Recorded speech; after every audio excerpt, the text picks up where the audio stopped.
Good evening, everybody, and welcome to another edition of 108 Stitches Baseball Talk. My name is Scott Morganroth, Motor City Mad Mouth, and we're going to get defensive tonight. We're going to be talking about the defensive aspects of the game. And Greg, before I go out there and do that, I want to go ahead and introduce my crew tonight. Rick Curti, Mr. Opinion. Welcome back, Rick. Thanks, Scott. And Eric Katz, Mr. Concrete Dump. Let everybody know what Concrete Dump stands for, because we want to make sure everybody knows. It's Montreal's Olympic Stadium. Attaboy. Welcome back, Eric. Thank you.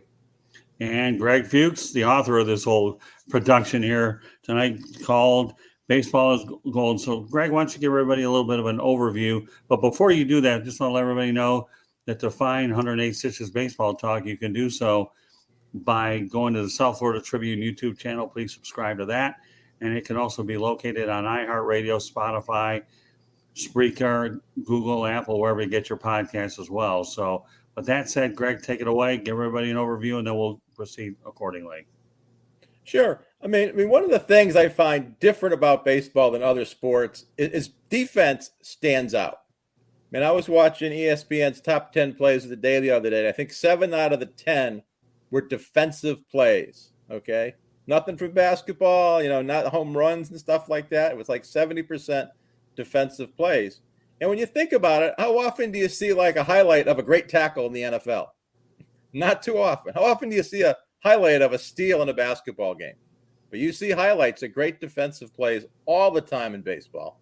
So it got me thinking about, all right, who are the best defensive players at each position in the history of baseball? Now, one of the problems you have is back in the old days, pre-1940, even 1950, weren't any gold gloves awarded. Not a lot of video showing highlights of players back in the day.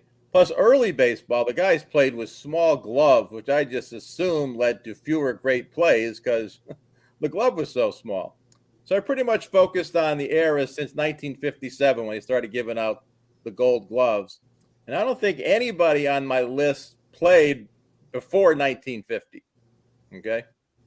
So when I think of defense, there are 2 players that stand out to me. In my mind, they're the 2 greatest defensive players ever to play the game, regardless of position. One is Ozzie Smith. He was, and let's talk about what makes a great defensive player. They make all the routine plays. Then they make difficult plays look routine, and then they just make spectacular plays that most other major league players can't make. And that defines Ozzie. Not only was he steady, he was also flashy. And, it's tough to explain it in words. I mean, you got to go to YouTube or something and pull up Ozzie Smith highlights to really appreciate him. And he's in the Hall of Fame, but he didn't get in there because of his offense. I think he was probably a 270-something career hitter, had some speed, no power, but he's there solely because of his defense, and it is well-deserved, okay? The other guy who stands out for me, and I'm wearing his hat, and that's Oriole third baseman Brooks Robinson. He won 16 gold gloves as a third baseman, which is far and away the most. And the one thing different about him and Ozzie was quick. He was athletic. You look at Brooks. Wasn't very muscular, was very slow of foot, didn't have a rocket arm, but yet somehow he fielded any ball that was near him, fielded balls that weren't even near him. And the diving plays he made to the left and right, and him coming in on bunts and just scooping them up and throwing in one motion, just stellar. And if you want to see the best of Brooks Robinson, go to YouTube, pull up the 1970 World Series against the Reds where he was the MVP. Had a great series offensively, but it was the glove that made the difference in that series. Those 2 guys are just icons defensively. And that they're the top 2. Who the third best all time is, I'm not sure. But on me and my little pyramid, they're 1 and 2 all time. Just huge fans of both of them. All right. So what we're going to do is we're going to break down position by position here. And we're going to pretty much go by your guidelines. And then I'll add a couple of things along the way. Rick and Eric are here to comment as well. I know you talked about Ozzie Smith. You said he had 13 gold gloves. Others that you can call and put in the discussion are Mark Belanger and Omar Vizquel. I think a lot of people realize how good Mark Belanger was. And I'm going to also talk about third base, and I'm going to lead into a couple things, and you'll know where I'm going in a moment. You talk about Brooks Robinson, who had 16 Gold Gloves. Mike Schmidt had 10, and Nolan Arenado has 9. Now, here's a little sidebar to the Robinson situation. A guy by the name of Aurelio Rodriguez, okay, of the Tigers, broke Robinson's 16-year lock on the glove. When I believe he ended up winning it in 1976, excuse me, I got it here. And Aurelio Rodriguez, unfortunately, was killed in a tragic accident a few years back. But he played for the Tigers in 1971 to 1979. He's currently a member of the Mexican Baseball Hall of Fame. Let's stay with the shortstop position because... And on Aurelio Rodriguez, he may have had the best throwing arm I've ever seen on an infielder. Yeah, he did. The shortstop who was alongside of Rodriguez played for the Detroit Tigers by the name of Eddie Brinkman. And I'll tell you where we're going with this in a moment. Brinkman with the Tigers from 71 to 74, Gold Glove in 1972, and also made an All-Star appearance. Now, here's what's interesting about these two guys, okay? That on October 9th, 1970, the Detroit Tigers traded Denny McLain, Elliot Maddox, Norm McRae, Don Wirt to the Washington Senators for Joe Coleman, very serviceable pitcher for the Tigers. Had a chance to meet him in Jupiter a few years back.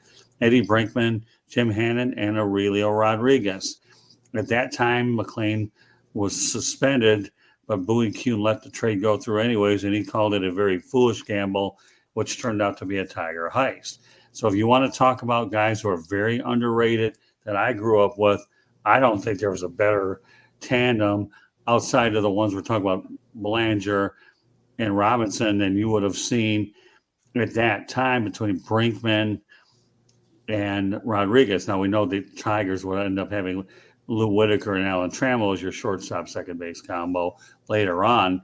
But, man, when you talk about guys who strictly relied on defense and kept teams in it, especially up the middle, in my opinion, the word underrated to me is an understatement when it comes to Aurelio Rodriguez and Eddie Brinkman. And once again, I reiterate, it was Aurelio Rodriguez who snapped the dominance for Brooks Robinson. Pick it up from there, Greg. Just want to make sure we got that out there. Yeah. To me, these guys are just names you won't hear about any time because they just don't get the recognition. We all know that nowadays you got YouTube to go over, but we didn't have that before. Right. Yeah, two other third basemen you hear a lot about. I think, are they brothers? You tell me. Cleat and Ken Boyer. Were they brothers? Both great fielders. Don't know. Never paid attention to them. All right. Let's talk about a couple positions which really don't get a lot of attention when it comes to fielding. One is obviously the pitching position. Not a lot of action on the mound. But if you're a bad fielding pitcher and you can't handle those comebackers, you can't field the bunts, it can just kill you. So I just went to, all right, who's won the most Gold Gloves? And I remember Jim Cotton's day with the Twins won a bunch, but Gregmaddux won 18 Gold Gloves. So he's getting my vote. All right. First base, another position is sort of taken for granted because a lot of times you get lumbering guys who can't really field that well. All they have to do is catch the ball. But, you know, if you have a bad fielding first baseman who can't dig the balls out of the dirt, can't move to his right, can't field bunts, I mean, it can absolutely kill you. And the best first baseman I ever saw was Keith Hernandez from the Cardinals and the Mets. He was just real smooth, and he won 11 Gold Gloves, most of any first baseman.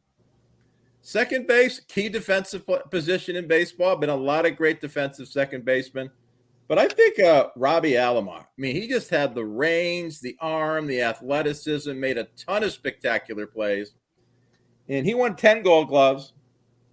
There's probably some other guys you consider there. You guys may talk about them later.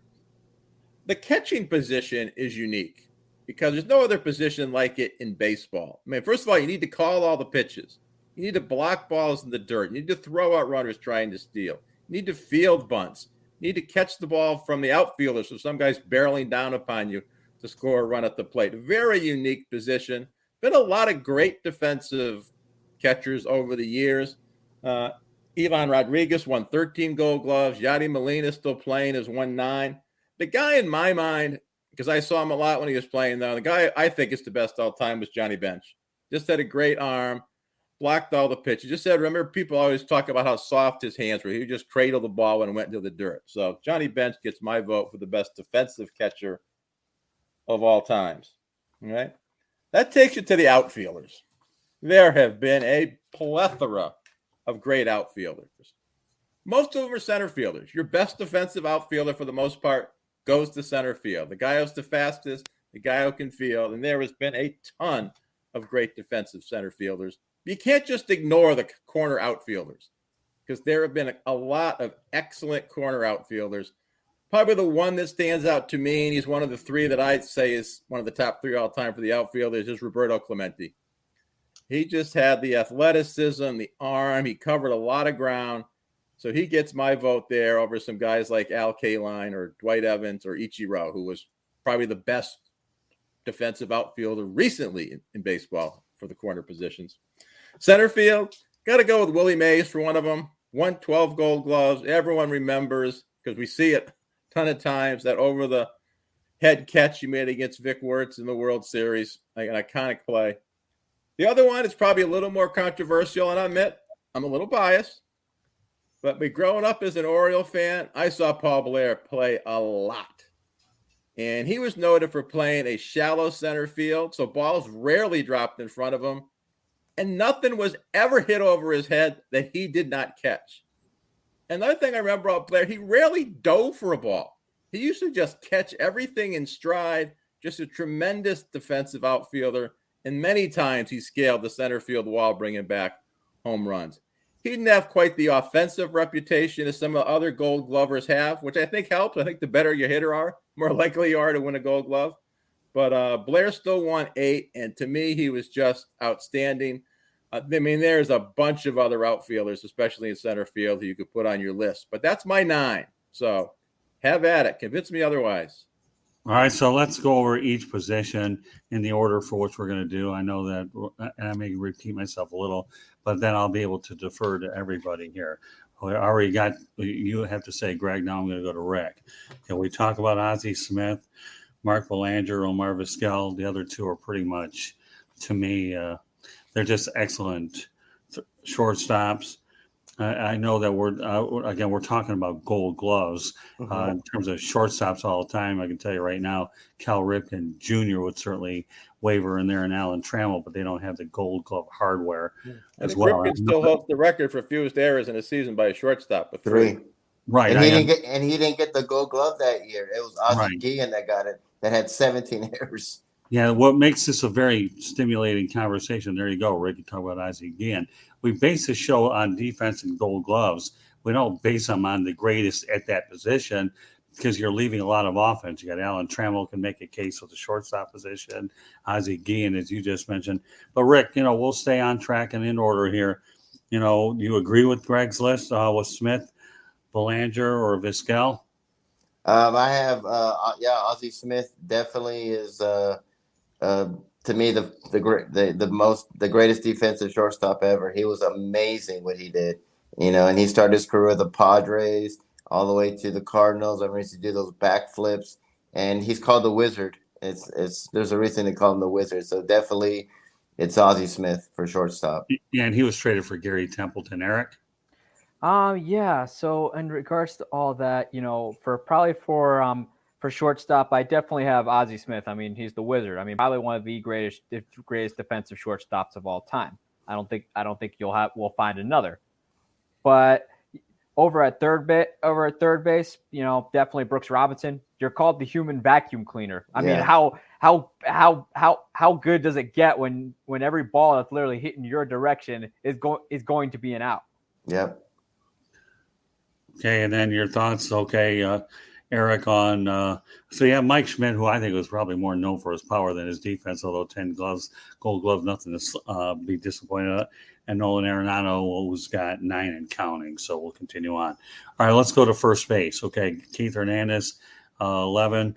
Of course, my buddy Don Mattingly's got 9. And George Scott doesn't really get a lot of attention because he played with the Milwaukee Brewers. So, Rick, we'll start with you. Let's take a look at what Greg has there, and where do you pair it? Is it in line? Well, I love Keith Hernandez, but to me, it's Don Mattingly. I just thought he was one of the best defensive first baseman I saw. You know, even when he was hurt with the back problems and everything, he was still great. Just smart fielding, great arm, just very smart. You know, and I know unfortunately, I didn't see him in his prime when he hit, and he was a fantastic hitter. And it wasn't for the back problems, he'd be in the Hall of Fame, no doubt about that. But He just made things look so easy in the he field. was smooth. He was very, very smooth. And so, to me, the best I ever saw was Don Mattingly. Eric? I'd probably say over at first base, I have to go with Keith Hernandez, and here's why. I mean, as much as I love Donnie baseball, and I still think he should be in the Hall of Fame, the Mets defense ran through Keith Hernandez. They would reroute the throws because Keith Hernandez's arm was so accurate, and the guy won over 11 Gold Gloves, and he was basically the captain of that defense, especially with the 86 Mets. I mean, you know, Keith Hernandez is probably one of the best defensive first basemen of all time. Well, I think what's interesting about Keith Hernandez, he could do it well offensively as well as defensively as well. But the guy that doesn't get a lot of credit is George Scott because he played for the Milwaukee Brewers. So, but you know, if I'm going to lean toward any of these three guys, I'm going Don Mattingly all the way. Well, no disrespect to Keith Hernandez. All right, let's go to second base. Okay, again, we talk about a position. We're talking mainly about defense only. Lou Whitaker, you know, obviously doesn't get the credit that he deserves. But he didn't win the Gold Gloves, which is part of what the whole theme of the show is tonight anyways. So we'll go over the list again. Roberto Alomar, Ryan Sandberg, Noah Mazeroski, and Frank White, who doesn't get a lot of credit because, you know, he played for the Kansas City Royals. So, Rick, again, Roberto Alomar. Yeah, I would have put Alomar in there as well. He was a great fielding second baseman, very smart, flashy, quick, you know, great, smart hitters in the Hall of Fame. And to me, it has to be Alomar. I mean, Sandberg's was up there as well. I mean, but I'm going to go with Alomar. Eric? Gotta go Robbie A. He's, you know, he was defined on what second base was supposed to be, really changed it defensively. He's in the Hall of Fame for a reason. And, you know, Roberto Alomar is just, you know, he just was unbelievable with the glove. So, like, you know, there's a lot of good defensive second baseman out there, but really, I think Roberto Alomar is the only great one you can really truly say was truly great at that position. Yeah, I know a lot of our audience, too, probably hasn't seen Bill Mazeroski anyways. And unfortunately, Frank White, you know, not a lot of people paid much attention. Those are the Kansas City Royals, small market teams. Although he obviously played a big role in their success in the 70s and 80s as well. So, but yeah, I guess there's no questioning Roberto Alomar. As we move on, catcher Rick, Ivan Rodriguez, no doubt, man. The 13 Gold Gloves. I was actually at the Marlins game when he was behind the plate when they had that big collision where he made that put out that sent the Marlins. They ended up winning the World Series against the Giants. All right, Rick, we're going to keep going back and forth to you and Eric, piggyback. Ivan Rodriguez. I have Johnny Bench. I think he's. I agree with Greg. He was just not only a great hitter but great defensive third catcher. And to me, I think one of the most a person we're leaving off as well is Tony Pena. Tony Pena was fantastic. Great arm. I remember when he used to sit. I was like, I never saw a catcher sit like that, and he would actually throw from his butt and take people out. You know, so that to me, he was in my era, to me, the most underrated catchers, but I'm going to go with Johnny Bench. Eric? I got to go Johnny Bench. Really defined the catching position for his time. You know, nobody did it better. Nobody did it better than he did. You know, he's a Hall of Famer, very deserving of it. Because catcher that was a hard one too, because there's a lot of great defensive catchers out there who truly were great behind the plate. You know, obviously an honorable mention I put in there is Yadier Molina. The guy's going to be a Hall of Famer. You know, it's like when people are like, you just didn't steal on Yadier Molina. It was hard because of that gun of an arm that he'd get it over to second base instantly, and the runner would still be standing up when the ball got over there. You know, it's just, you know, catcher, that one was hard, but I'd probably say I have to give it to Johnny Bench. All right, well, you know what? I'm going back home to Detroit again. Johnny Bench, first of all, is the guy who I would choose. No offense to Rodriguez and Molina, but the guy I grew up with in Detroit was Bill Freehan, and I wore his number 11 in Little League. And I can tell you, and he won, and actually, I believe he won a 1976 Gold Glove. Everybody knows that Bill Freehand caught Mickey Lolich, in the 1968 World Series. Went on to have a pretty good coaching career at the University of Michigan for the Wolverines.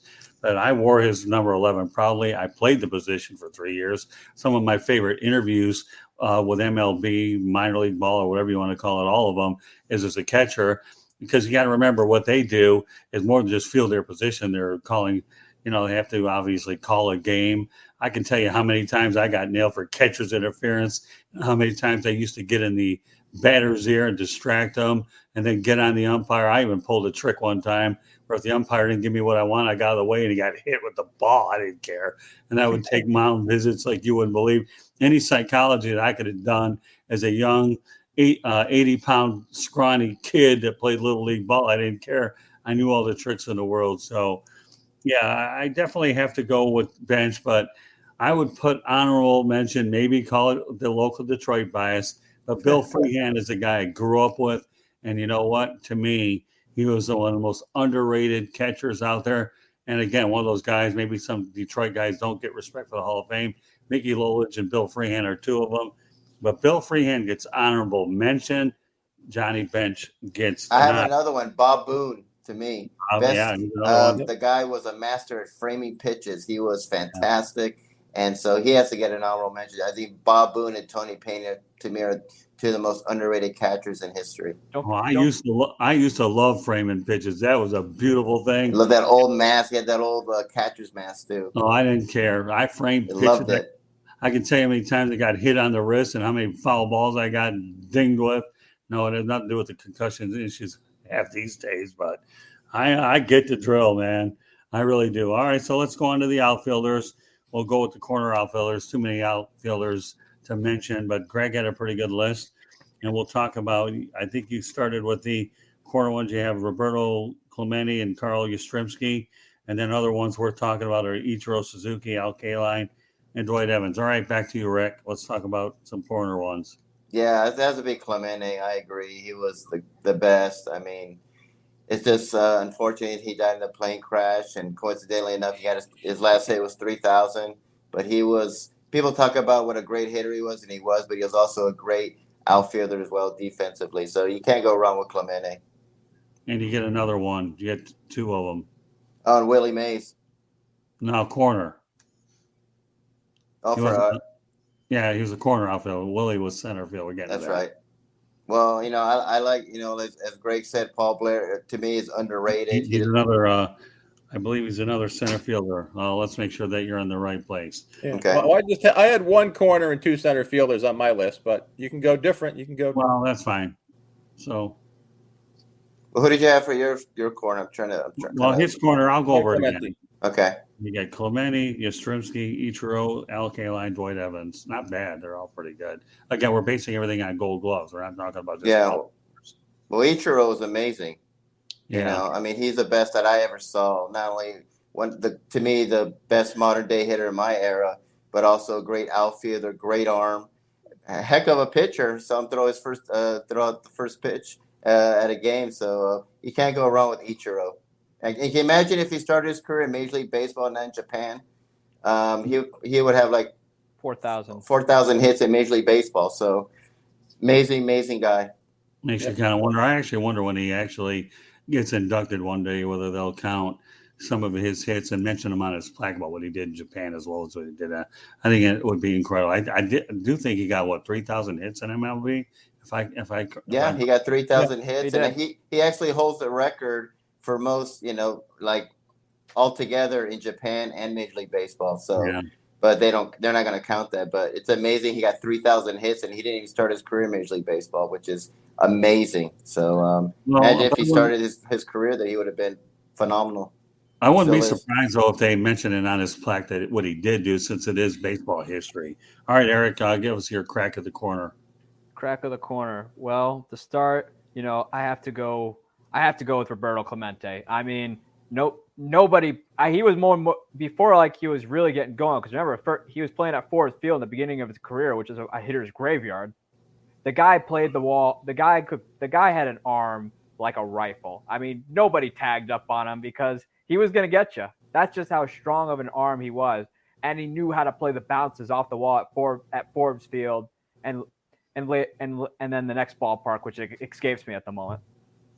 That's okay. All right. But- So now we go to as far as my corner, I'll stick with Clemente, but I'm going with K-Line. And the reason why I'm going with K-Line, not only because of the Detroit thing, but the guy has a statue over at Comerica Park going over the right field wall. I mean, when a guy has a statue catching a foul fly ball, that to me says a lot. And the 10 gold gloves don't hurt. I could see where people would make a case for Yastrzemski, Dwight Evans, very underrated defensive player, and Ichiro, but I guess I'm going to lean toward Clemente and Al Kaline. All right. And the final position, then we'll get to the pitchers. Scott. Yeah, go ahead, Eric. Scott, I didn't do my other corner. Okay. My other corner, I have to go with Ichiro. I mean, the amount of when Dave Niehaus, who was broadcasting the Mariners at the time, right up until he died, I can't count the amount of times where he was screaming, saying, "Ichiro, you are amazing," with the amount of like unreal defensive plays he would have. I mean, no doubt he would be the all-time hits king had he started Major League Baseball. Oh, wow. Well, he had more gold. I mean, you want to make a case for Ichiro with anything, his numbers would be much higher, whether it be gold glove count, hits if he started earlier. So you guys are way on target with that for sure. So, yeah, I mean, again, but that's what makes it such a nice topic here is everybody can incorporate their background, a little bit about what they've done. I tell you, if you would have told me before I started this broadcast, I would be mentioning Eddie Brinkman, Aurelio Rodriguez on a show, let alone the fact that the Tigers hosed the Washington Senators and that Denny McLain trade where even net Joe Coleman, I thought it was nuts. But the reality is, Greg does a good job bringing Mark Belanger into the equation. Nobody really thinks about him at all. These are just guys. That's why it's neat to bring these guys up to complement the greats because, again, the emphasis is who did well on the defense. And let's not kid yourself. The old analogy in sports is defense wins championships. Well, baseball, it does, but you need pitching and you need Super Bowl offense. Another honorable mention should be Jose Canseco. Yeah, right. Okay. Yeah, I would consider that a sarcastic. I mean, get a ball hit on top of the head for a home run. I mean, that's amazing. Yeah, I was waiting for a Rick Curti. You should have won a gold glove for that. If you put Jose Canseco in there, I'm going to say Reggie Jackson. Yeah, well, okay. I'm saying one comment about Belanger. I think he played 17 years for the Orioles. And to prove how good a defensive player he was one of the worst offensive players in the history of the game. But he was out there every single day, every year, because of how good he was defensively. Well, there are teams out there who go out there and overlook the offense if you feel that the defense saves you runs. I mean, Luis Aparicio is another one. Not a great hitter at all, but a great defensive player. Hey, they're out there. Let me tell you one thing, okay? You got 9 hitting positions. If you have a liability with 1 or 2 guys offensively, hey, if you can't hit, at least you get him to bunt anyways. And I wasn't considered a very good offensive player when I was playing Little League. But I can tell you one thing, when I was playing Little League, I took every foul ball where the sun doesn't shine, and I used the master manipulating tactics that you had to do what I've got to do. I just mentioned them. So, let's face the reality, especially catchers, some teams will overlook offense just to make sure you call a good game. I mean, think about Vance Wilson, who got a contract from Jim Leland, wasn't very great offensively, but he got a couple more years out of it. So the list goes on and on. All right, let's go on to center fielders. I know Greg's list included Willie Mays and Ken Griffey. All right, Rick, back to you. Willie Mays. I mean, no doubt about it. Not only was he a phenomenal hitter, but he was also a great defensive player. Who can forget that over-the-shoulder catch? Amazing guy. Probably another honorable mention up there that I saw in my time, shows you at my age, Jim Edmonds. He was fantastic. I mean, that guy was amazing. I didn't think I'd ever see a great cast of one that Edmonds did at the old Kauffman Stadium against the Royals. That's still, to me, the best amazing play I've ever saw in baseball. And I've seen a lot of amazing plays. So, to me, he gets an honorable mention, but it's Willie Mays. Well, you get 2 of them. So you got Willie Mays. He talked about Ken Griffey. No, you're not getting 3, but yeah, now that I brought honorable mentions and you sneak one as you always do anyways, doesn't matter. But yeah, no, that's okay. I'm with you. I'm glad that you bring him out there. Some people might look you up and say, hey, you know what? Edmonds is a heck of a player. So you're going with Mays and who else? At Mays and Edmonds. Okay, fair enough. Eric? I got to go with Willie Mays, and just the over-the-shoulder catch off of Vic Wertz in the 54 World Series. I mean, it doesn't get much better than that. And also getting people forget that he got the double play on that play as well, where he threw it in so hard he fell over. And then probably say, again, my time, best defensive center fielder of my time has to be Jim Edmonds. I mean, the emperor of center field. I mean, he made some unreal catches, not only with the Cardinals, but also when he early in his career with the California Angels. Who could forget when he flopped like a fish catching that one line drive? I forget who hits it, but you can't go wrong with the emperor of center field. Also, I want to sneak one in for a corner outfield spot, and he's not in the Hall of Fame. Okay, go ahead. Carl Furillo, the emperor of the outfield when he played for the Brooklyn Dodgers. All right, well, don't expect me to hashtag that one, but at least you get the honorable mention anyways. All right, let me go. I think Eric's really 87 instead of 27. Yeah, I know he comes across. I'll tell you what, man. There used to be a guy on this show that talked about analytics to a point where he overdid it. Yeah, 1/10 of the knowledge Mr. Katz has, so more power to you. All right, let me go. I read Boys. It's good because I knew of the Brooklyn Dodgers, not just because of Jackie Robinson, Pee Wee Reeves, but also it helped reading the book Boys of the Summer. Well, it doesn't matter. You do your homework. That's all that matters on this show. You do your homework and you look good. Then we're thrilled with that. So I'm going to go center fielders, and I'm going to stick an honorable mention that a lot of Motown fans will like. I have to go Willie Mays, and you know what? I'm going Ken Griffey because Ken Griffey did everything right. Yeah. He did. Yeah, he played the game clean. Okay, Junior, he went after every single ball, diving into walls or whatnot.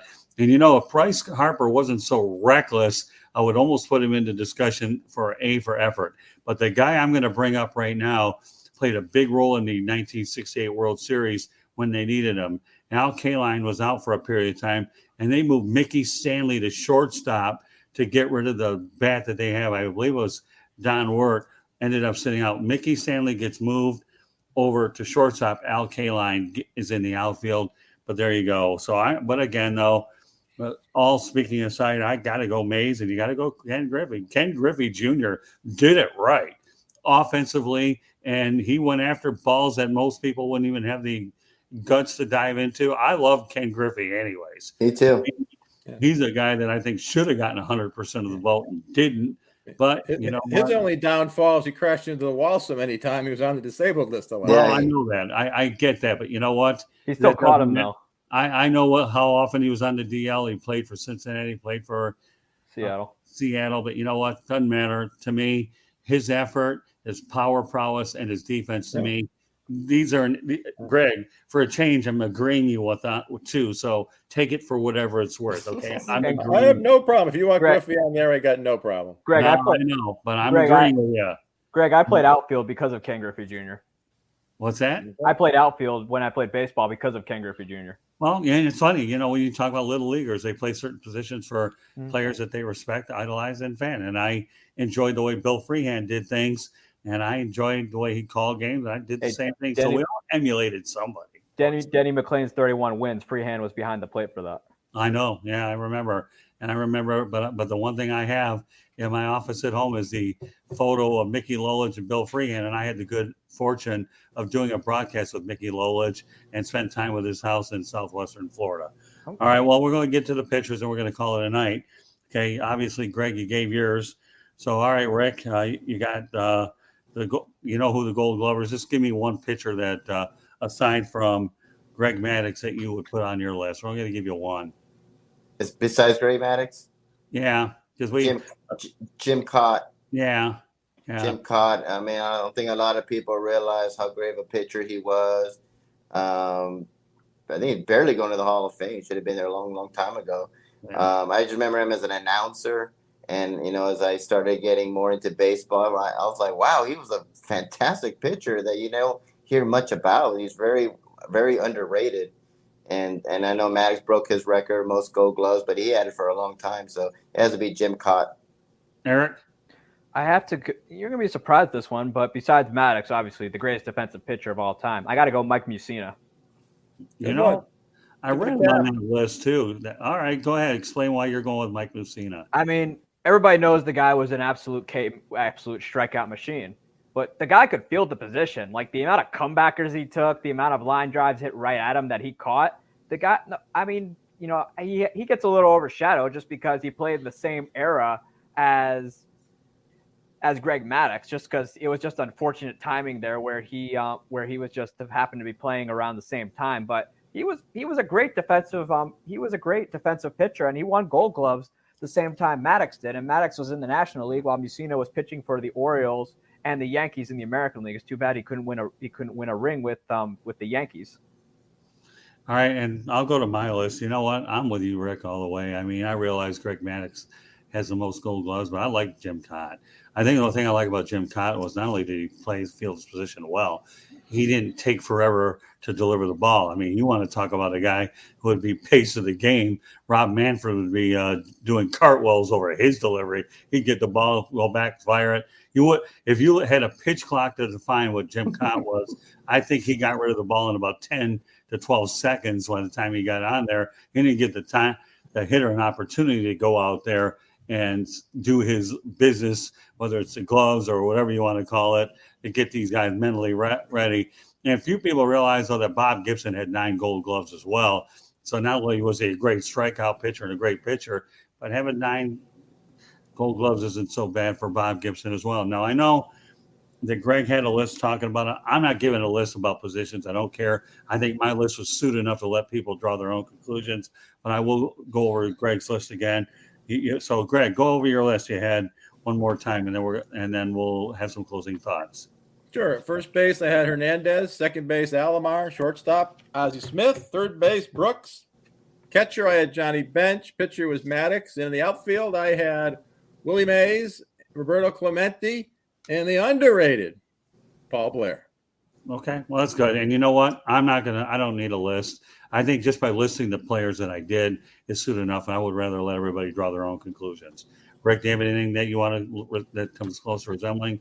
Greg, you're just going to let your name stand out. Go ahead. Yeah, I'm going to go with Mattingly, Alomar, Ozzie Smith, Brooks Robinson, Jim Kaat, Johnny Bench, and for my outfield, Clemente, Mays, and Ichiro.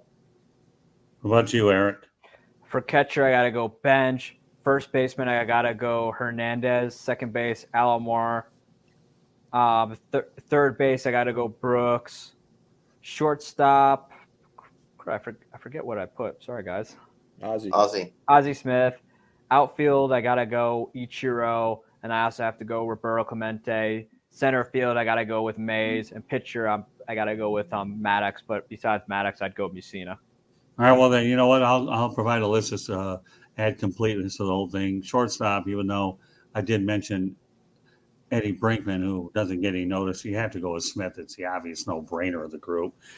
And I'll go with Brooks Robinson. How do you dispute 16 Gold Gloves? But I'm glad we got a plug-in for Aurelio Rodriguez. No, I'm going Don Mattingly. I don't care. I mean, Don Mattingly, had his career been a little bit longer, I think the Gold Glove total comes closer to Hernandez. Second base, it's hard to argue Roberto Alomar. Catcher, I'm going Johnny Bench. The outfielders, when you talk about corner, I'm going Roberto Clemente and alkaline. Center fielders, you're looking at Willie Mays, Ken Griffey Jr. And as far as the pitcher, you know what? I'm going to go Jim Kaat. But I like the fact that Eric brought up Mike Mussina because he doesn't get the publicity and respect that he does. So he just happened to play at the same time Maddux did. Right. Yeah, he did. And he was a good pitcher. But again, the one thing I enjoy when we talk about doing these list type things is our goal is to make sure the audience has an opportunity to think, listen to the show over, and then come up and draw their own conclusions. And that's why I enjoy doing these a lot. So tonight we talked a lot of different players, and obviously my Detroit mindset incorporated in some old-time Tigers that a lot of Tiger fans could probably relate to. So, but meanwhile, it's really been a lot of fun. I enjoy going back to the history. And one thing, as I mentioned at the top of the show here, as we get a chance to talk about baseball in a different way from a defensive standpoint. Everybody talks about offense. And in this particular case, it's really good. And just so you know, folks, this show is titled Baseball is Golden. Greg Fuchs wrote a story on it. I thought it was good enough. I thought I wanted to take that story and turn it into words, and not only turn it into words so you could see all of us comment on it as well. Kudos to you, Greg. It was a really dynamite story, and I'm glad we have an opportunity to utilize the show. This is 108 Stitches Baseball Talk. My name is Scott Morganroth, Motor City Madmouth. Please be joined by Rick Curti, Eric Katz, Greg Fuchs. So, that to me puts a wrap on it. Rick, let everybody know how they get a hold of you. You can find me on my website at www.charlottebats.com. My email address is cltbatsbaseball@gmail.com. I'm also on Facebook at Charlotte MLB. I'm also on there Charlotte Bats Baseball. I'm on Instagram at Charlotte Bats, Twitter Charlotte Bats Baseball. And if you go on our website, you go on sign our petition to bring Major League Baseball to Charlotte. Greg. Yeah, first of all, Scott, I want to congratulate you on mentioning every player who ever played for the Detroit Tigers. No problem. Hey, you know what, Greg? Once upon a time, the Tigers and the Orioles had quite a rivalry. I remember guys like Mike Cuellar, Dave McNally, and we talked about Jim Palmer. I mean, surprised you didn't mention Trammell and Whitaker. That would have been on that list. Would have been amazing. I did the double play combination, but not in this context. But no, I'll take any congratulations I can from a fellow Baltimore Oriole, because once the time you were lucky enough that they played at Fort Lauderdale Stadium and you didn't have to go as far as you have to take the drive. Yeah, I remember those days. And I actually covered the Orioles a little bit during spring training back then. So, but no, I'll take any congratulations you can, Greg. Thank you very much. Okay. All right. And you can find me on my writings on SouthFloridaTribune.com, and on Twitter it's GFuchs at Gregory Fuchs. All right, Eric. We'll save the Wisconsin man for last. Before you go, get around to it. Eric Katz, obviously, is one of the co-hosts on Fire Up Wisconsin. So we're glad to have him on that, as well as 108 Stitches Baseball Talk, with a periodic appearance on the Sports Exchange. All right, Eric. Yeah, you can find me on my Twitter at Sports Team News, and I also cover Wisconsin football for BellyUpSports.com. All right, last but not least, me, the guy that Greg congratulated. Okay, Greg, thanks. He's doing that because he wants more airtime anyways. That's okay. The best way to get more airtime is be nice to the boss. That's okay, Greg. Your writing is still awesome, and that's and I enjoy reading every article that you send via email. Good stuff, Greg. So with that said, thank you. You can reach us at www.southfloridatribune.com. You can go ahead and email us at southfloridatribune@gmail.com, Twitter at Tribune South. Feel free to look at the broadcast via the South Florida Tribune YouTube channel. Please subscribe, spread the word. We work very hard to give you the best possible content that we can. And the way you get to see all of us is, once again, subscribe to the South Florida Tribune YouTube channel. No charge to do it. Just a little tap of the finger, hit subscribe, and it is all done. And last but not least, how you're going to find out about these shows here when you're in your vehicle, whether you're at the bus, train, whatever. Well, that's easy. Go to Spreaker.com. You can also find us on iHeartRadio, Spotify, Apple, Google, wherever you get your podcasts. So meanwhile, guys, a really great show tonight. Baseball is golden, and this show is golden in its own right. We get to go out there and talk about baseball in a way that it should be talked about defensively, because, as I alluded to moments ago, we can talk about all the offensive things that go with it, but there's nothing like that great defensive play that saves the team from a walk-off, or for that matter, what about those no-hitters? How many great defensive gems lead to the completion of no-hitters? So perfect games. Dwayne Wise. Yeah, no, I'm telling you, that's what makes these defensive specialists what they are. And as we once mentioned beforehand, it's just amazing how many guys are kept on an MLB roster because they are strictly there for their defense only. So with that said, on behalf of the crew, thank you very much for joining us on this edition of 108 Stitches Baseball Talk. God bless until the next time. Bye-bye now. Good night. Go Celtics. Good night.